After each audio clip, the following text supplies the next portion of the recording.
not free to go. Okay. I need to see your driver's Am I license. under arrest? Technically, this is an arrest. You're not. Okay. You are not being Okay. placed under If arrest I- and going to jail. Okay. If this Sir, is a custodial, sir, this is a listen. custodial arrest, right? Okay.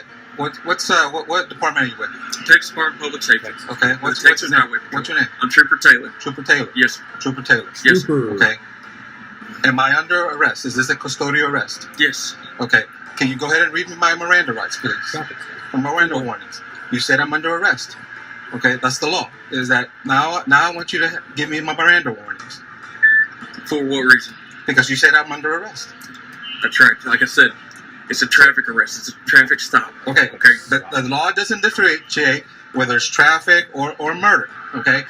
If I'm under arrest, then you are required to give me my Miranda rights. Go ahead and give me my Miranda rights. Okay.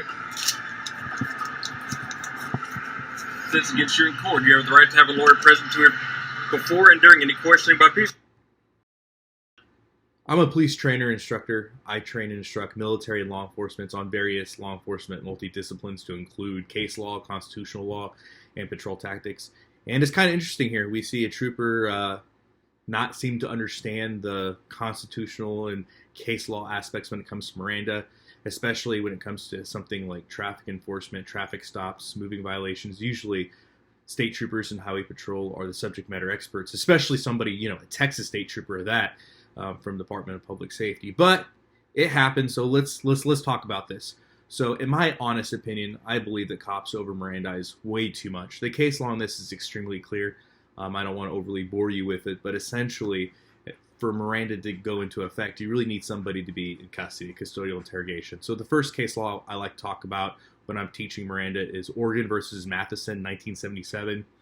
It states that police officers are not required to administer Miranda warnings to everyone whom they question, nor is the requirement of Miranda warning to be imposed simply because the questioning takes place in a station house like the police department, or because the questioned person is one whom the police suspect of committing a crime. Miranda warnings are only for those where there has been such restriction on a person's freedom as to render them in custody. Again, Oregon versus Matheson, 1977. The next one is specific to traffic stops.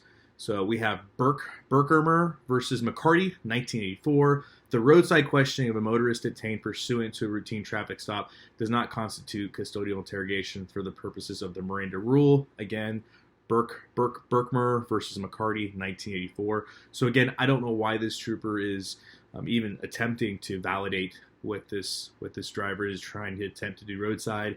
If it was just me, I would just explain to him, well, actually, you're wrong. Here's the case law. Here's the case law on it. It just, I'm not going to play their games.